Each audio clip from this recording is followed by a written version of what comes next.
Thank you for joining us today. My name is Ben Evans, and currently I work as a marketing and communications professional at an organization called Winning Connections. We are a grassroots mobilization firm that mobilizes constituents to call their members of Congress during critical moments of legislative advocacy campaigns. So from that perspective, I'm very excited to be moderating this panel today on government affairs in actions, tools, strategies, and real-world cases. We are joined today by a fantastic panel of seasoned political practitioners, government relations professionals, lawyers, academics, and I will briefly walk you through the group of individuals that are here today. Panelists, keep in mind that we only have about 40 minutes scheduled for this call, so as I introduce you and bring you all in with individual questions, feel free to share any other insights about your background that you would like to, but keep your comments focused on the insights. That is really what we're here to talk about. Just briefly running through, today we are joined by Rob Burton, a partner at Crowell and Mooring, Mike Holland, the Director of Government Affairs at Bayer, Peggy Teig. Is Peggy here? Peggy. Just walked in the door. Fantastic. Sorry. Welcome. Can Thank we get you. one more chair here for Peggy? That'd be fantastic. Peggy currently serves as a principal at Powers Law. We're joined as well by Richard Horowitz, an attorney admitted to the bar in New York, Washington, D.C., and Israel. Online, we're joined by Jesus Amador, who is a public affairs professional with a degree in political science, public administration, and pursuing a master's in political communication. And then finally, Natalia Arnaud, who serves as the founder and president of the Free Russia Foundation. Natalia, you cannot stay with us through the entire panel, so we are going to start with you. But thank you so much for being here. You have done a lot of pro-democracy work throughout your career. So kicking off this panel, wanted to ask you what tools are, from your perspective, the most impactful in sustaining international attention and pressure? Thank you so much. Yes, I'm in the sphere of democracy promotion for 21 years. Prior to establishing my own organization, Free Russia Foundation, I was working for the International Republican Institute as Russia country director. I had to flee Russia in 2012. Otherwise, Recording I would be stopped. good. Recording in progress. Okay, the Kremlin knows anyway. Otherwise, I would be in jail for 20 years for state treason, working for an American democracy promotion organization. And Free Russia Foundation was established because we wanted to be the voice for the voiceless, because repressions in Russia are very big. We have the biggest number of political prisoners, even bigger than during the late Soviet Union times, though the country was 15 times bigger. And there are other issues that we have to advocate for. We are headquartered in Washington, D.C. We are the only Russian organization with an office in Kyiv, Ukraine, and it's very, very important for us to continue helping Ukraine and being through all this nightmare together. We know Russia too well, Russian regions, unfortunately Russian prison system as well, so that we are capable of helping Ukraine with locating and defending Ukrainian POWs and civilian hostages, including children, and returning some of them back to Ukraine. We also have a program on Belarus, and we work on a pro-democracy Russian movement, which is inside the country, but also a lot of us had to flee the country and work from abroad. The Kremlin doesn't like us. Free Russia Foundation was designated as an undesirable organization very early on. We are one of the very first one on that list. And recently we were also designated as a terrorist organization. We even higher, actually terrorist organization number 1, which is, I guess, a very weird badge of honor. And our Russian slave opposition leader Boris Nemtsov used to say that if the Kremlin attacks you, it means you are doing something important, something valuable. I myself was poisoned in 2023 in Europe, and my vice president Vladimir Karamurza was poisoned twice and was in jail for 25 years. And this advocacy to release him and other Russian political prisoners was a very big part of our job. We also have offices throughout Europe, and our advocacy is not only here in the United States, but also in Europe and in many other countries. So it's very difficult to advocate for our issues. It's easier to advocate against something, and we are all, of course, against the war in Ukraine, against Putin's regime. It's easy to find people who are like-minded, who support us, who are our allies in this fight, but it's very difficult to advocate for. And we are the ones who understand that only democratic Russia will save the world. Only democratic Russia is a guarantee of sustainability of normal situation in Ukraine and for other neighbors and for Europe, for the world in general. It's very difficult. We understand skepticism, of course, but again, as pro-democracy Russians, we cannot afford not to believe in it. We have to work for that, and because the change in Russia won't be brought by Americans or Europeans or Martians or aliens. It will be done by us, by Russians. So we have to do that. It's the most difficult part of our job. And before we push for some policies, what is important in our advocacy campaigns, and we conducted lots of them and still do, is to shape the narrative. And this is like where I think the most effective tool is to shape the narrative. Because, for example, right after the full-scale invasion, it was very difficult to do things in Europe. It was this collective, narrative of collective guilt of all Russians, which is very understandable. We understand that. We were saying that we understand collective responsibility.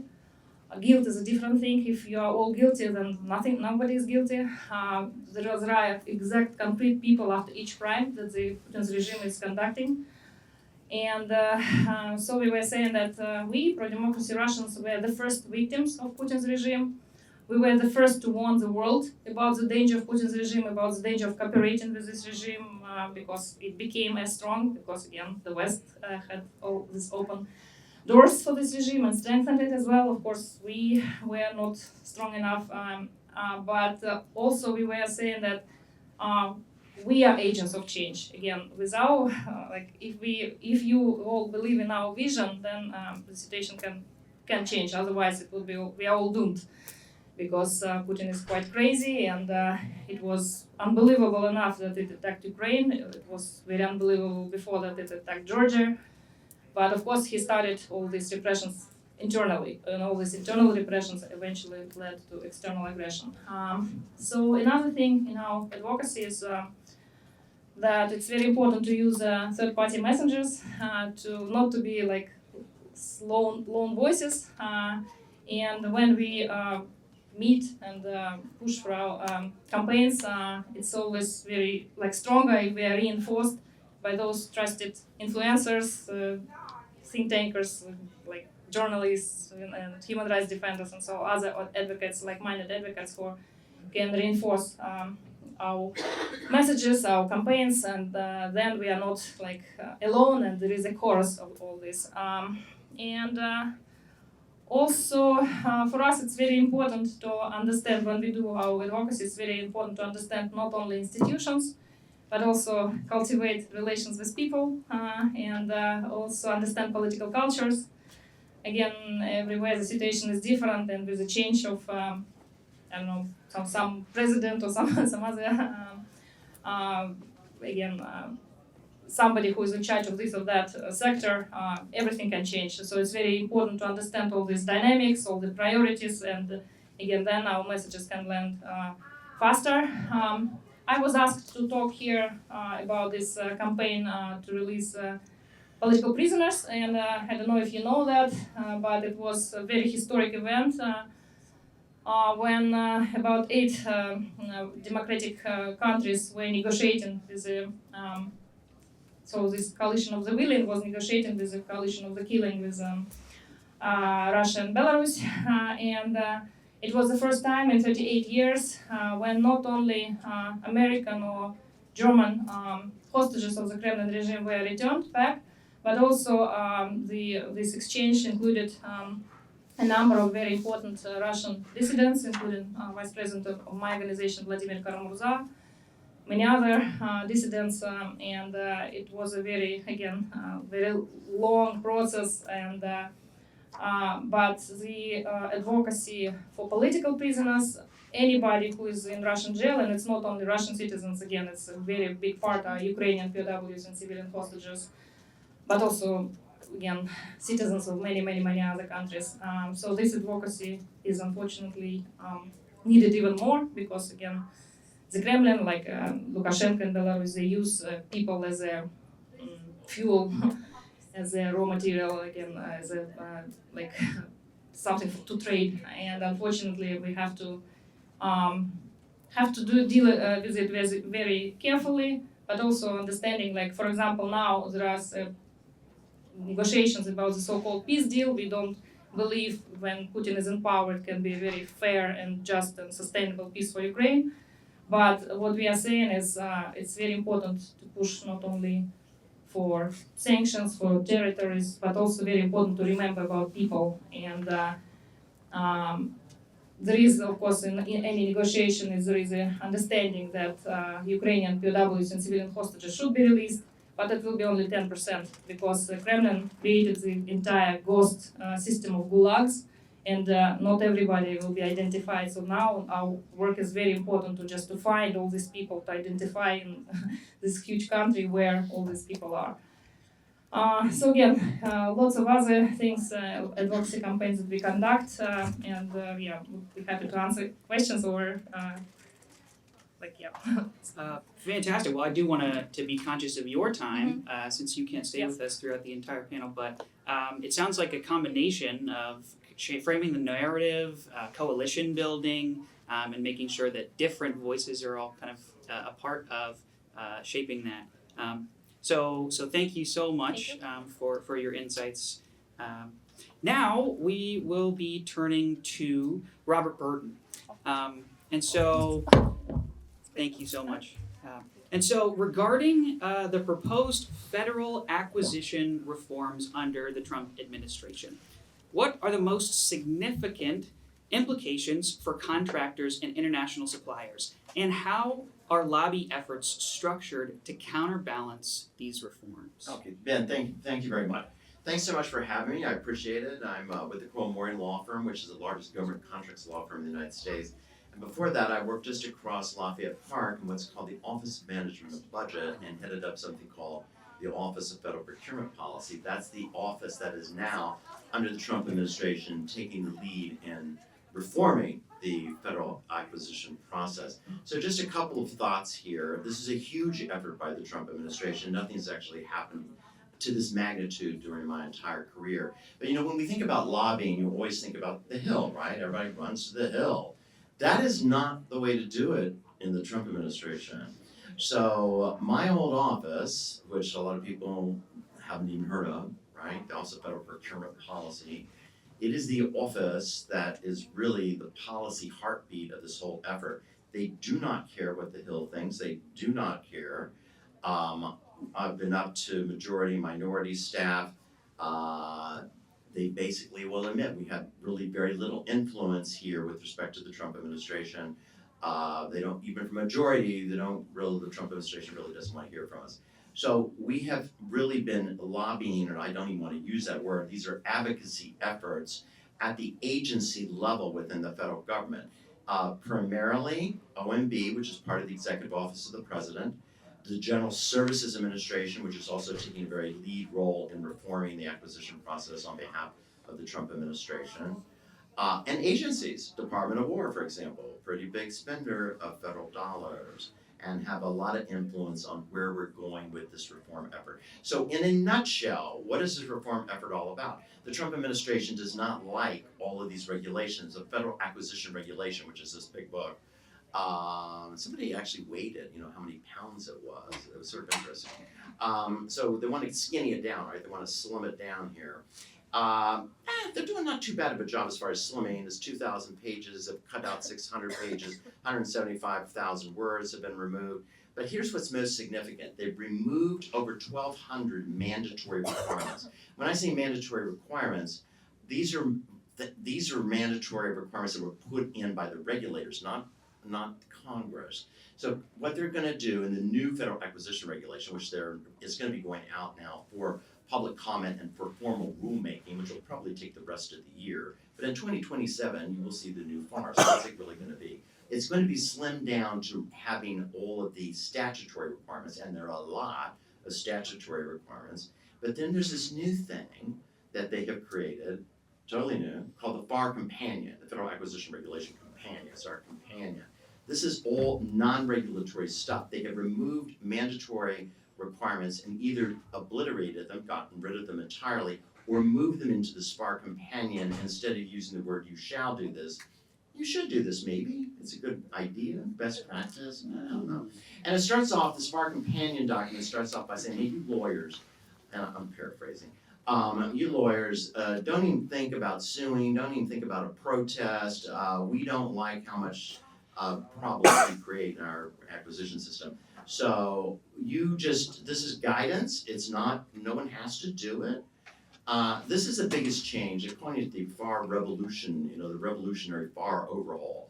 And is it really revolutionary? To some extent, it is, in the sense that these mandatory requirements are now discretionary. You're moving a lot of discretion to contracting officers, and that's good and bad, right? If you get along with your contracting officer, it's probably a good deal. If it's a real pain in the rear contracting officer, could be a problem, because it will be harder to challenge the decisions that the contracting officer makes with respect to the award of the contracts. With respect to the Buy American Act, this is huge. The Trump administration wants everything in Buy American, right? For international suppliers, this is a real challenge. In the short term, the United States has to rely on some international suppliers, no question about it. But in the long term, they really want all the components of every system to be made here in the United States. Now, that's not going to happen, but it does put a challenge on certain companies, and President Trump wants them to move manufacturing facilities here to the United States. So within that little office across the park, the Office of Management and Budget, they are basically, within OMB, there's an office called Made in America office. It was created by the Biden administration. So this is a theme that has been somewhat nonpartisan, but the Trump administration has revitalized that office, and really it has a lot more power than it did during the Biden administration. So it was retained, but it's basically been beefed up. So they are looking very carefully at all these contract and awards and who gets the contracts, and are they using American-made supplies? This is huge. I will give you one case study with respect to, we'll call it advocacy, where the Trump administration doesn't really care for resellers. And there are a lot of resellers in our federal marketplace. And the theory is that they cost too much. They're middleman, they don't add much value, and they charge a lot. That's not necessarily true. I'm sure you can find a case or two, of course, where that may be true. But the resellers are under attack. What do we do? I mean, we go to Capitol Hill, and Capitol Hill goes, oh wow, feel your pain. But what do? We went to OMB, went to Office of Management and Budget, part of the President, the Executive Office of the President. We said, hey, look, we understand that the Department of War is about ready to issue a memo, policy memo, that will put a 5% cap on resellers' markup. Markup defined as much more than profit. Markup, administrative costs, your profit, everything. They're going to put a 5% cap. Arbitrary. We really think this is going to hurt small businesses, particularly because a lot of resellers are small businesses. So we did kill that.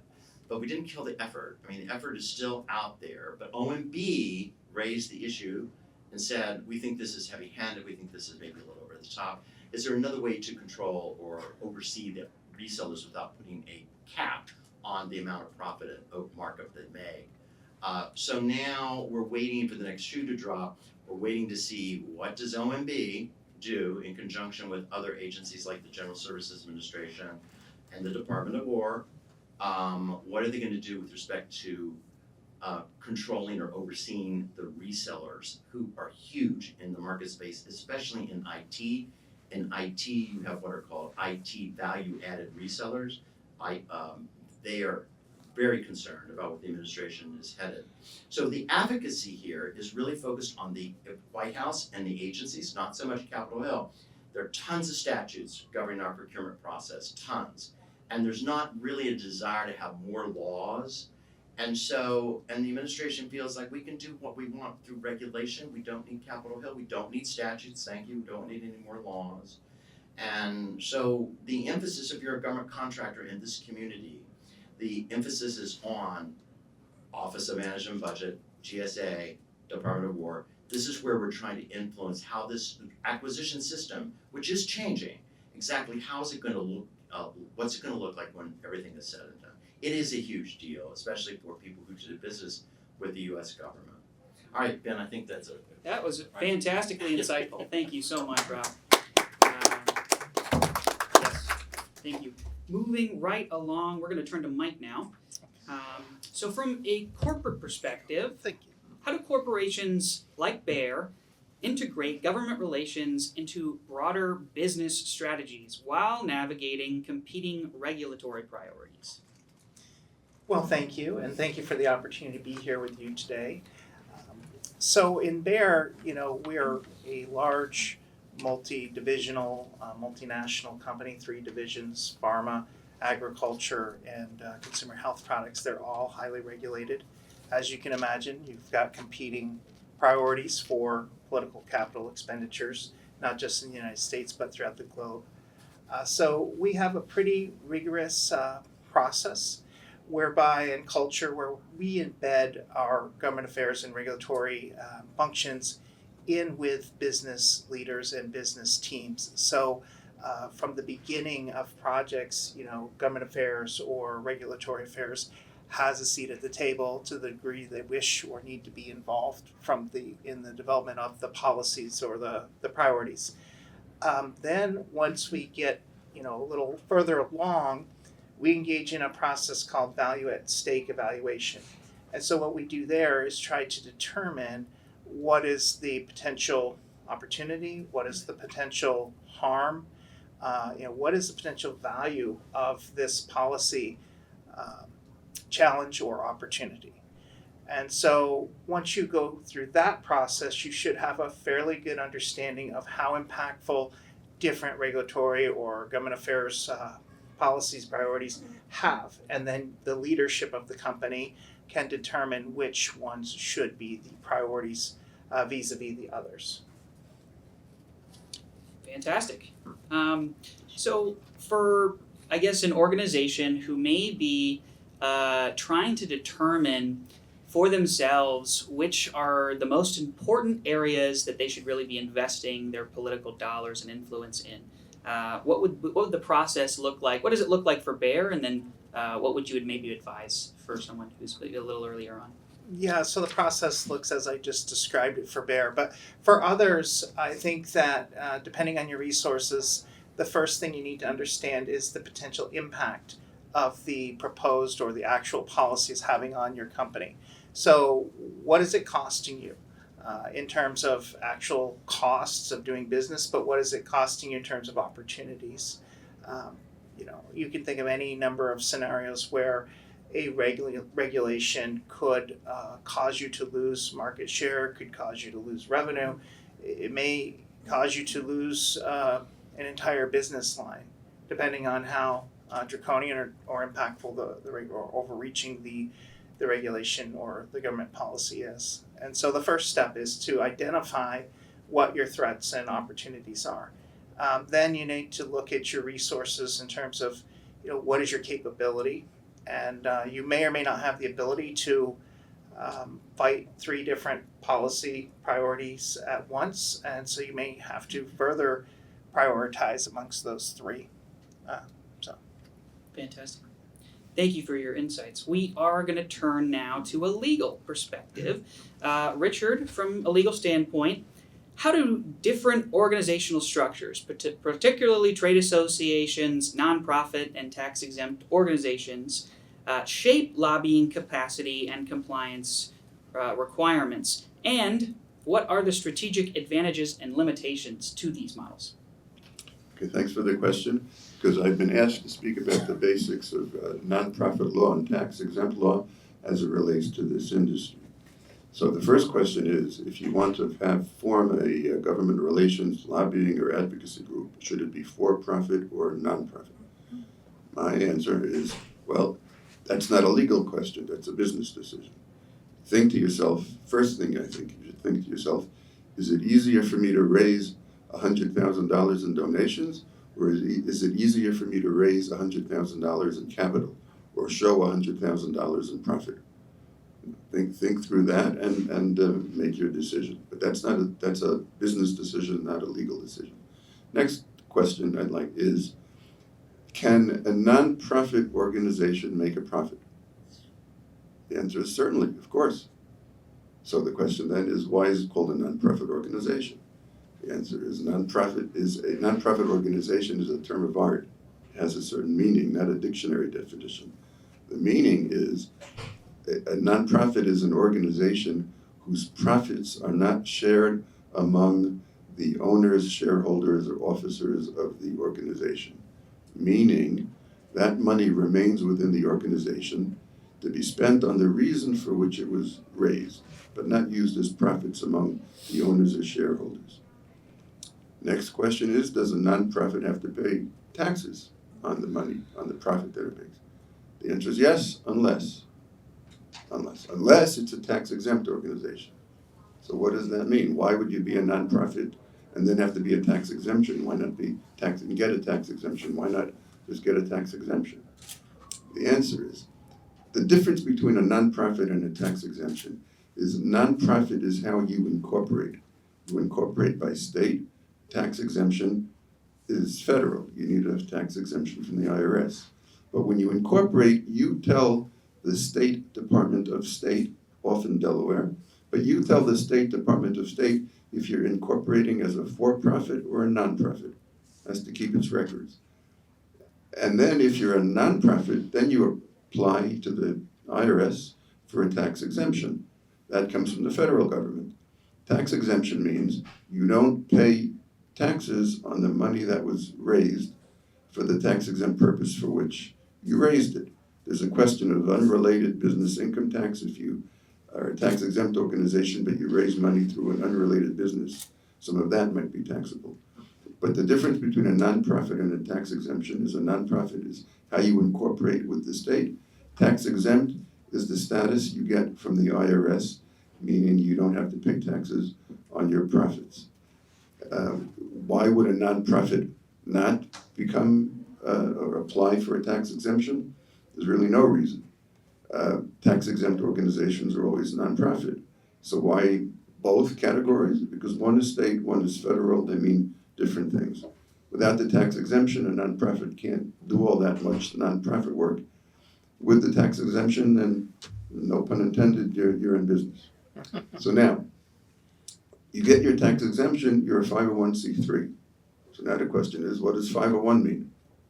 And there are a lot of numbers. What does a 501 mean? Everybody knows you're either a 501c3, 4, 6. If you look up the rules, there are about, I think it's 29 different 501c3s.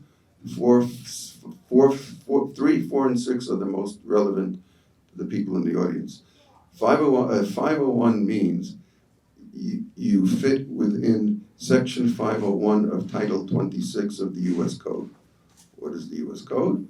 That's where when Congress passes laws or statutes, the U.S. Code is where you find them in order. Title 18, for example, today there are 52 titles in the U.S. Code. Title 18 is criminal law. If you hear 18 U.S.C. 1956, that's money laundering. 17 U.S.C. 107 is commonly used. Title 17 is copyright. Section 107 is the fair use exception. People, organizations, and companies use that often. Title 26 is the IRS code. So 501c means Section 501c of Title 26. You look up in the book, you'll see there are 29 different 501c's. There are about 2 million or so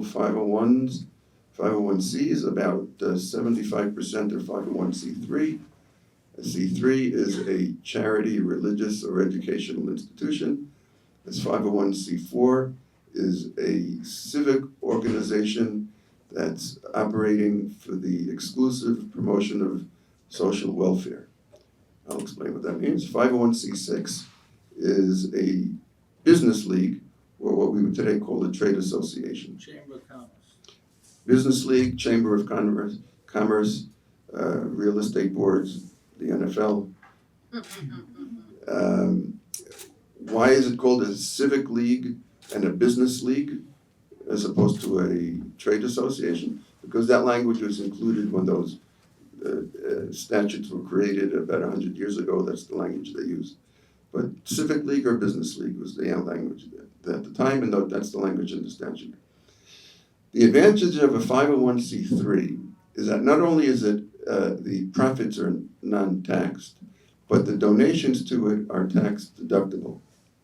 So that's good. People can make a contribution and get a tax deduction. That does not apply to a 501(4) or 6. 501c4 or C6. 501c4, for example, American Bar Association, American Medical Association. Those are professional associations or civic leagues. Excuse me, 501c4 would be the ACLU or the NRA, civic organizations for the promotion of social welfare. A 501c6 would be the American Bar Association or the American Medical Association, American Bankers Association. They advocate on behalf of those trade associations. The advantage of a C4 or a C6 is that you can lobby. A C3 is very limited in terms of lobbying. It can't lobby at all or campaign for, advocate for campaigns, and it's very limited in terms of its direct and indirect lobbying. Direct lobbying is going to Capitol Hill or approaching executive agencies. Indirect lobbying means grassroots, encouraging your members or the public to lobby. 501c4s and 501c6s often have a related 501c3. So the NRA and the ACLU will have the NRA Foundation, which is a 501c3, or the ACLU Foundation. Those do educational activities on behalf of the issues that they feel important. Those are 501c3s, tax-deductible organizations. The C4s advocate on behalf of the interests of those organizations, those issues. They can lobby, but they can't, and they're tax exempt, but the donations are not tax deductible. Same thing with the C6s. Those, instead of a social welfare a civic organization for the promoting social welfare, it's a business league or a trade association advancing the interests of that association. And then they can lobby according to the rules of the Lobbying Disclosure Act or the Foreign Affairs Registration Act, depending on whether you're lobbying for domestic or international interests. And you have those forms and registrations to do. The 501, the IRS code doesn't tell you when you have to register under the Lobbying Disclosure Act or the Foreign Agent Registration Act. And those two acts don't tell you anything about IRS code registrations. So two things you have to be aware of. If you're a 501c3, be very careful about how much lobbying you can do. Some regulations say up to 5% of your activities can be lobbying. You can educate, meaning explain to people the pros and cons of issues as opposed to influencing legislation.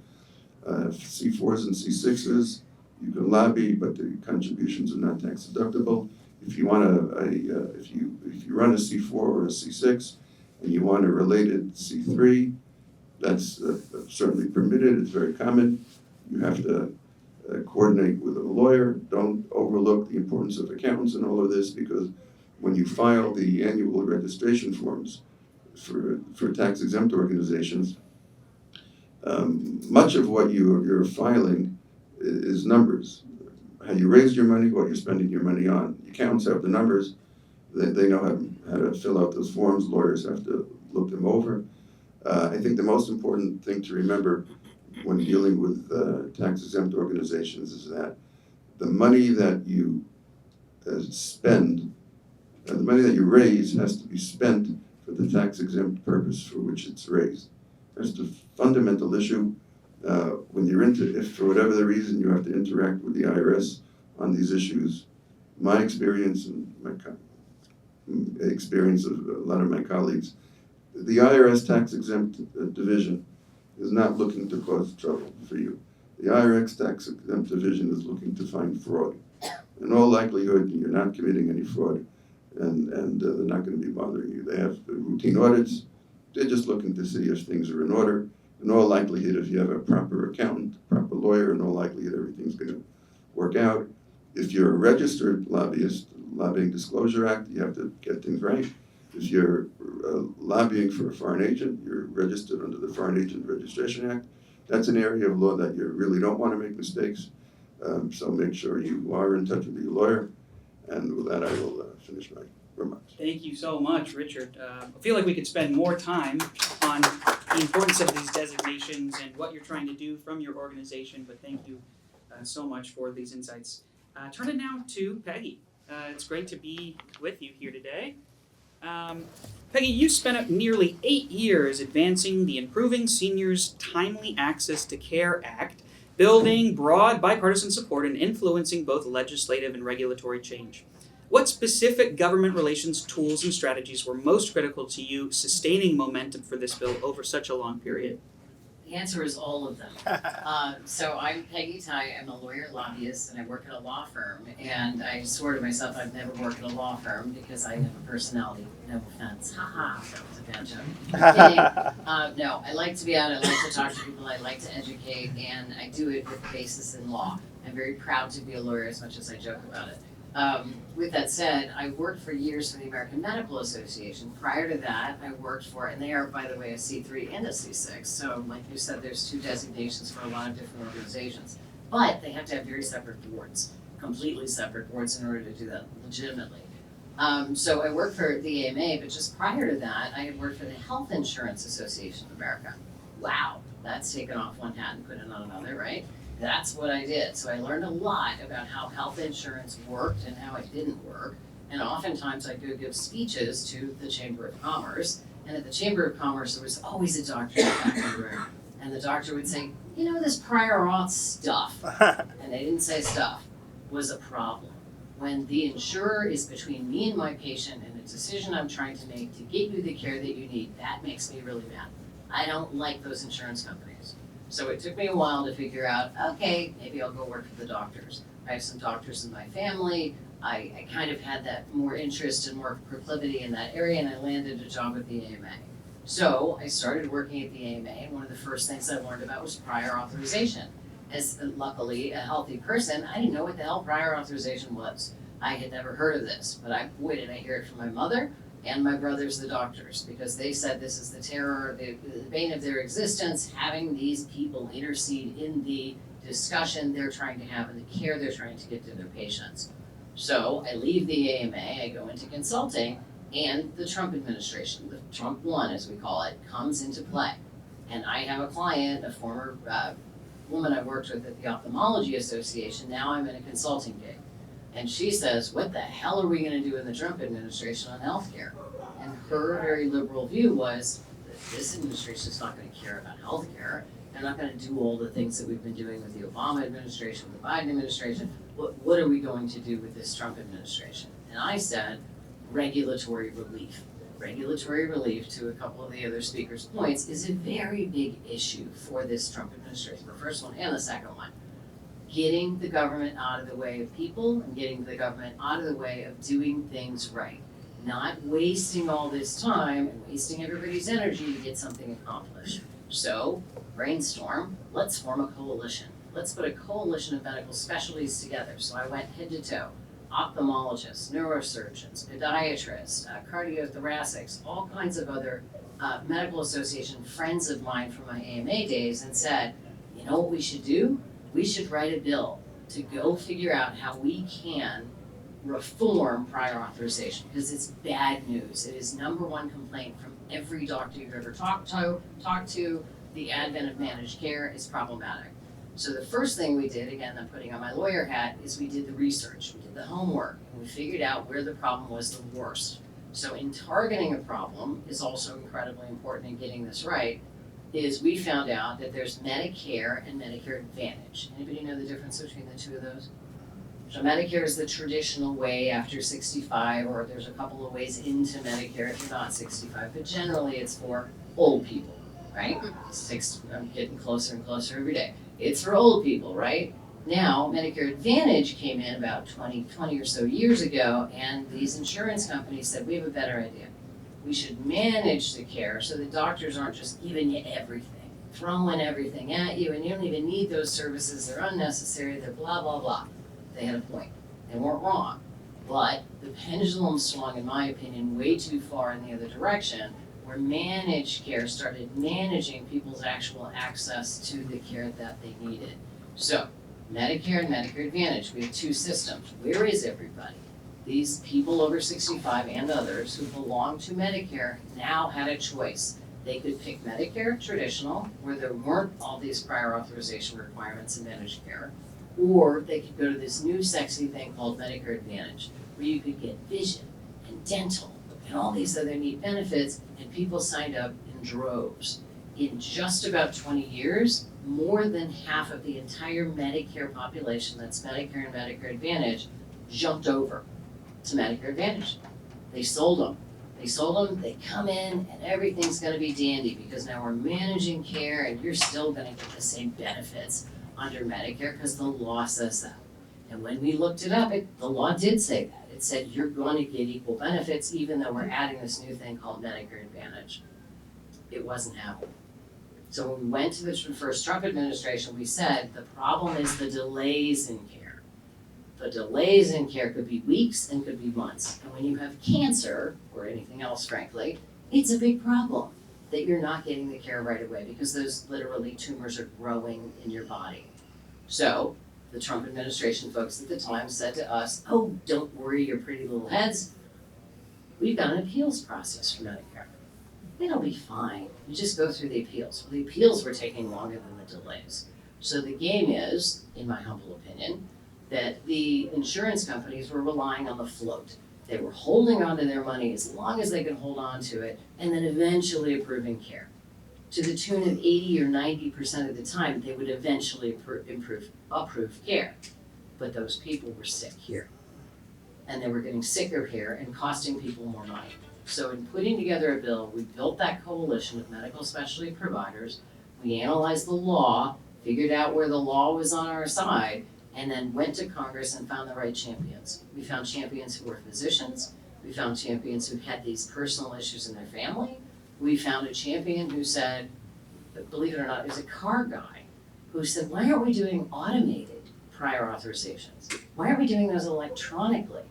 It's not 1978. Why are we using fax machines? This doesn't make any sense. Why were we using fax? Why are the insurers requiring fax machines? Because it slows the process. Why? They hold their money longer. It is ridiculous in today's society that anybody's using a fax machine. You probably heard Dr. Oz say this, yesterday, right? When they advanced another rule. That idea was kind of ours. We've been the ones slinging that fax machine, no offense to Xerox or whoever's still making faxes, but that was us slinging that idea, and this administration grabbed onto that idea because it's very visceral, right? And I'm talking to 22-year-olds on Capitol Hill, and I say to them, have you ever used a fax machine? What's A that? what? A what? And I'll say, you know what fax is short for? Whoa, but then I've really lost it, right? So that makes for compelling messaging, right? So we build a bill, we start talking to everybody, we put down what we want, our wish list, what we think, how these reforms are gonna work. And what I know about this administration is they like transparency, they like oversight, and they like innovation. So what does my bill have? Not coincidentally, transparency of exactly how these insurance plans are doing these prior authorizations, oversight by the federal government, and electronic prior authorization requirement, right? So I'm singing their song, but it also happens to be our song. It's exactly what we want from the medical specialty community. So building beyond that coalition, we went out to the hinterlands, to our friends at Bayer, to pharmaceutical companies, to medical device people, to nurses, to other clinicians that, don't you hate prior authorization too? And they said, yeah, we do, and they signed up. We put it on a website, our website, and you can endorse my bill today, don't please, as a national organization, because we put it on a website. The Hill staffers love this. If you've ever lobbied or worked on Capitol Hill, it's a pain in the rear end to collect all the endorsements on a bill. They gotta put it in a list, they gotta make sure everybody's name is right. I did that electronically, because we stuck it on a website, and everybody signed up. I got over 500 endorsing organizations, national and state organizations. That is a ridiculous number to get. So that should tell you this is an issue that should be solved. So the Biden administration then takes this issue, this bill that we're building and we're growing and we're gathering co-sponsors for, so you gotta do the work, you gotta do the lobbying, not just the coalition. You gotta go to the 22-year-olds and get them to sign their bosses on the bills. We had beautiful numbers. We moved it through committees. This is another leg of the stool. You gotta have the policy right, you gotta have the procedure, and you have to have the politics. So I knew what we were doing on the politics, we knew what we were doing on the policy. Procedure means moving it through the right committees. So when you pick the champions, you pick the champions who sit on those committees. You don't pick people who aren't on the committees, you pick people who are actually going to be in the room to move a bill for you. We got people on the Ways and Means Committee. We got Susan Delbene. Susan Delbene, if you don't know, is one of the top Democrats, right? And she's the one who plays Santa Claus. She decides who gets money politically, right? So she's the head of the DCCC. We picked her on purpose. And we picked Mike Kelly because he had the cool idea of electronic prior authorization. Who also happens to sit on the Ways and Means Committee. Guess what committee moved that bill in the 117th Congress? The Ways and Means Committee moved it. And Energy and Commerce, who is a sibling rivalry, and I don't mean heated rivalry, sibling rivalry of the Ways and Means Committee, moved it right afterwards. There's a bunch of doctors who sit on that committee. The doctor members of Congress are incredibly important in my life, right? For physician-centric legislation, my bill is the very first and only bill ever endorsed by the Doc Caucus. I'm really proud of that. And it took us years to socialize this bill and get it together to the point where we had that kind of support. But I'm forgetting to tell you one thing, which is, we also have the insurers' support. How the hell did you get that, Peggy? You made us. Is we boxed them into a corner. We said, you don't want to be transparent? You don't want to have oversight? You want to use faxes still? Really? Shamed them into a place where they knew that was the least. Our bill was common sense, middle ground, the least that they would have to do. Because there were members of Congress who were saying they wanted to ban prior authorization altogether. So Humana and the Better Medicare Alliance, which represents most of these Medicare Advantage players, signed on as endorsers. They were on Senator Marshall's press release when we reintroduced the bill. Why can't we move this bill? Finally, getting back to your point, because Congress has been a mess in the last couple of years. I just left a fundraiser with our champion, sorry to be late, but when you got your champion in a room, you hold on and talk to him. And he was saying, and this was so cool, he said, we gotta get this bill moving this year. If it's the last thing I do, I will die doing this. And the other senator there from North Dakota says, well, we hope you don't die doing this. But so that's what you want your champion. You want to build your champion up to it. We picked him. I found him, picked him, knew he was a physician member of Congress. I wanted him. I also knew he had the passion for this because he had experienced walking up to that patient and saying, I'm sorry, you can't have that service. The insurance company said no. He felt it. It was personal. It was real to him. And he's passionate. And we keep building him up with the fundraiser, with the money. We do those things too. And build him up to a place where he's going to fight to his, in his words, last breath, getting this bill moving. Where does he want to stick it? Here's the legislative vehicles.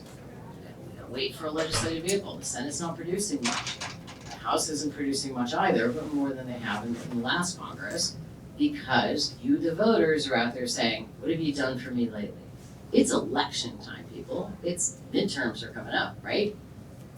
The Republicans are terrified that they're going to lose control, certainly of the House, is what they believe is going to happen. The Democrats are going to take control. I don't know if that's going to happen. We said that a couple of years ago too, and it didn't happen. But it might actually happen this time. Senate, probably not, but we'll see. Why is the president, well, that's probably enough. So we did all the things. We did all the things to try to make it work, and we continue to do all the things. Anytime there's a press story, I'm gonna tell people about it. Anytime there's a survey or an analysis, I'm gonna send it to my champions. You're continually building up and shoring up your messaging. It's not just your one message or your 4 messages. It's continual messaging on a regular basis to keep attention on you and on your issue and looking for a legislative vehicle to get it moving.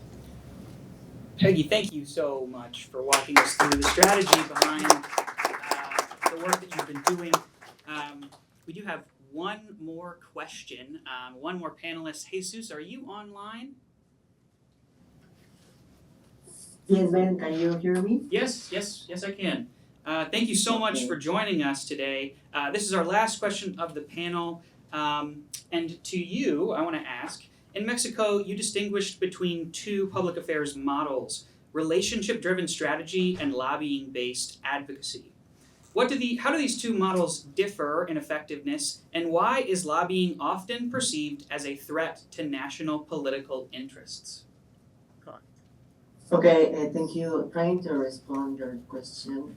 The main difference between this type of consulting service lies primarily in the interests of each company. For example, in Mexico, thank you for the presentation, we try to make a bridge in stakeholders, government, and companies. All of these to try to building, right, to try to influence public policy, legislation, and market regulation.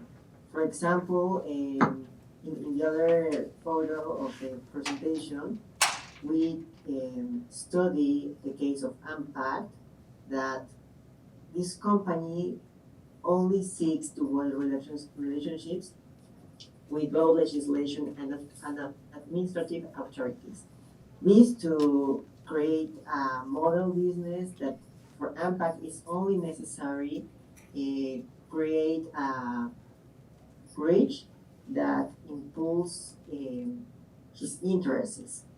And for other example, recently the President of Mexico, Claudia Sheinbaum, present a new legislation that increased the cost of soft drinks or soda. And a lot of international companies, I don't want to say names, but especially in Mexico, everybody of this company said, oh my God, it's not been happening, it's terrible for hours. And people in Mexico, the people, and some legislations see bad that this lobbying of these big companies make lobbying with a particular legislators. It's not bad or good, but it's in Mexico, it's happened. So in this case, we have 2 different perspectives. All of these consultants in Mexico, we have the homework that make all days saying, reading, watching how it's happening, for example, in Senate or in the Chamber of Deputies in Mexico. Try to analyze the political of economic and legal context. For companies, we have to do risk scenarios. We have to provide subject analysis for the companies for this to try to make a political scenarios in our companies. Almost we have to participate in public policy formation and decision making. Next one, please. For example, we have Salesforce is one of our clients. The principal, how can I say, preoccupation for Salesforce is make selective engagement with Mexican authorities. This to promote issues like scientific knowledge, artificial intelligence, and innovations. for this company, he don't care what is happening with health or education or I don't know. It's Salesforce only want to make an interview with legislation specifically in artificial intelligence. And in another one, please, unpack how I said before. They want to make a interview with legislation, specifically in Congress, to expand the auto transport trade. For example, they want to need the help of the authorities in Congress specifically to expand, for example, I believe that in the United States they say use USMA like they make in Mexico to increase the production, try to talk with Secretary of Economy in Mexico to inside in the Congress of the United States that we are trying to work of the better of us to and complete our part, no? For example. So this part in AMPAC, for example, they want to influence the economical and political agenda only. And the next one, please. So the conclusion of this question that you make me, Ben, consultants here in Mexico, we have two specific skills, like strategy analysis for all the companies and the ability to build public relationships between companies and public and stakeholders public. The goal is position interest to private initiative before the government, and always necessarily have to be a broad overview when it's happening. And one other thing that I want to say is consultants here in Mexico, we have to have eyes in everywhere. What is happening in Mexico, what is happening in the United States, what is happening in Europe, almost here in Asia, because Mexico is trying to expand its economy, and we have to make more and best answer for our clients. Thank you so much, Jesus, for sharing those insights from your perspective. And thank you all for being a part of this discussion on government affairs in action.